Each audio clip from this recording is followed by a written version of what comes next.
இந்த 6வது மாதத்தில் ஆண்டவர் நல்ல ஒரு வாக்குத்தத்தை கொடுத்திருக்கிறார். அது என்ன வாக்குத்தத்தம் என்று பார்ப்போமானால், உபாகமம் 1:11, நீங்கள் இப்போ இருக்கிறதை பார்க்கிலும் 1000 மடங்கு அதிகமாகும்படியா உங்கள் பிதாக்களின் தேவனாகிய கர்த்தர் உங்களை சொன்னபடியே செய்வார் என்று சொல்லி ஆண்டவர் சொல்லியிருக்கிறார்.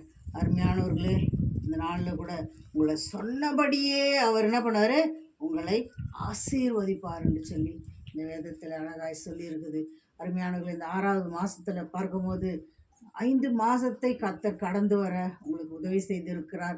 5 மாதத்தை திரும்பி பார்க்கும்போது எத்தனையோ பிரச்சனைகள் இருந்திருக்கும், கஷ்டங்கள் இருந்திருக்கும், வேதனைகள் இருந்திருக்கும். எல்லாவற்றையும் ஆண்டவர் என்ன பண்ணார், கடந்து வர தேவன் உதவி செய்து இந்த 6வது மாதத்தை காணும்படியாக தேவன் உங்களுக்கு உதவி செய்தார். அது மாத்திரம் இல்லை, உங்களை ஆசீர்வதிப்பேன் என்று சொல்லி அவர் வாக்கு பண்ணி இருக்கிறார். உங்கள் பிதாக்களுக்கு சொன்னபடியே ஆண்டவர் என்ன பண்ணுவார், உங்களை ஆசீர்வதிப்பேன் என்று சொல்லி ஆண்டவர் சொல்லியிருக்கிறார்.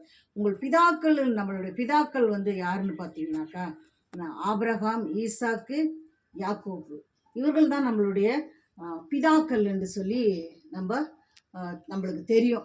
ஏனென்று சொன்னால் இந்த பிதாக்களுடைய ஆசீர்வாதம் கண்டிப்பாக நாமளும் சுதந்திரிக்க ஆண்டவர் நம்மளுக்கும் அந்த தருணத்தை கொடுத்திருக்கிறார். ஆபிரகாமை பார்க்கும்போது ஆண்டவர் பார்த்தீங்கன்னா, ஆபிரகாமை அழைத்து அவர் கடலுக்கரை மணலை போல உன்னை பெருகுவேன்னு சொல்லி அவர் வாக்கு கொடுத்தார். ஆனால் வாக்கு கொடுத்த மாதிரியே செய்தார். அது மட்டும் இல்லை, ஈசாக்கு பார்க்கும்போது ஈசாக்கு பஞ்ச காலங்கள் இருந்தது. அந்த நாளில் ரொம்ப பஞ்ச காலங்களாக இருந்தது. தண்ணீர் இல்லாத ஒரு சூழ்நிலையாக இருந்தது. ஆனாலும் கூட அவர் தோண்டுகிற இடமெல்லாம் தண்ணீர் வந்தது. அவர் விதைக்கப்பட்ட இடங்களெல்லாம் என்ன பண்ணுது, செழிப்பாக இருந்தது என்று ஈசாக்கு அப்படி ஆண்டவர் ஆசீர்வாதமாக கொடுத்தார். அது மட்டும் இல்லை, யாக்கோபை பார்க்கும்போது பிள்ளைகளுடைய சுதந்திரத்தை அவர் பார்க்கும்படியாக தேவன் யாக்கோபை ஆசீர்வதித்தார்.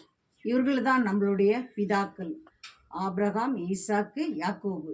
இந்த ஆசீர்வாதங்கள் எல்லாம் நமக்கும் ஆண்டவர் கொடுப்பார். இவர்களுக்கு மாத்திரம் தேவன் வாக்கு பண்ணல, அவர்கள் வாக்கு பண்ண தேவன் நம்மளுக்கும் அந்த ஆசீர்வாதங்களை சுதந்திரிக்கும்படியாக நம்மளுக்கு பிதாக்களுக்கு ஆணையிட்ட கொடுக்கப்பட்ட அந்த ஆசீர்வாதங்களும் நமக்கும் ஆண்டவர் கொடுப்பாருன்னு சொல்லி இந்த 6வது மாதத்தில் என்னென்ன காரியங்களுக்காக நீங்கள் வேண்டிக் கொண்டு இருக்கிறீங்களோ நீங்கள் ஆண்டவரிடத்தை கேளுங்க.